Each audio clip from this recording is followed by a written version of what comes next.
আসসালামু আলাইকুম রহমতুল্লাহ। প্রিয় দর্শক, স্ক্রিনে একটা প্রতিবেদন আপনাদেরকে দেখায়, একটু মনোযোগ সহকারে প্রতিবেদনটা দেখেন যে বিএনপি ছাত্রদলের অপকর্ম আজকে বাংলাদেশে এই 10 মাসে কি হয়েছে, কেন তারা দ্রুত নির্বাচন চায়, কেন তারা ক্ষমতা আসতে চায়, সেটা আপনারা বুঝতে পারবেন। দেখেন, আপনার স্ক্রিনে দেখতে পাচ্ছেন, এখানে থামছে না বিএনপি কর্মীদের তাণ্ডব দেশ জুড়ে। এখানে বিএনপি ও অঙ্গ সংগঠনের কর্মীদের হাতে খুন 10 মাসে 93 জন। আগস্টে 24, সেপ্টেম্বরে 24, আপনারা দেখতে পাচ্ছেন স্ক্রিনে। অধিকাংশ নিজেদের কর্মী এবং সাধারণ মানুষ মাত্র 21 জন। সবচেয়ে বেশি খুন চট্টগ্রামে 14 এবং মাদারীপুরে 11, মোট খুন 93। সবচেয়ে বেশি সহিংসতা ও চট্টগ্রাম, ঢাকা ও রাজশাহীতে, মোট ঘটনা হচ্ছে 618টি। দেশ জুড়ে চলছে হুমকি, চাঁদাবাজি, দখলদারির উৎসব, মোট ঘটনা 600+। ধারের কাছেও নেই অন্য কেউ।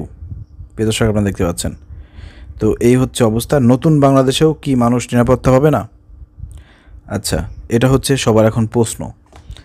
আসলে বাংলাদেশে 10 মাসে আমরা যেটা দেখেছি, এই বাংলাদেশে আমার মনে হয় না যে ইউনূস সরকার তার প্রশাসন দ্বারা, সেনাবাহিনী দ্বারা একটা সুষ্ঠু নির্বাচন করতে পারবে। সেই ধরনের লেভেল প্লেইং ফিল্ড আমার মনে হয় করতে পারবে না। আপনার কি মনে হয়, বিএনপির জন্য, ছাত্রদলের জন্য কি পারবে? ভোটকেন্দ্র, সেনাবাহিনী, পুলিশ প্রশাসন কি ট্যাকেল দিতে পারবে? বিএনপি ছাত্রদলের কর্মীদের কাছ থেকে কি ট্যাকেল দিতে পারবে? আপনার কাছে কি মনে হয়? একটু কমেন্ট করে জানাবেন।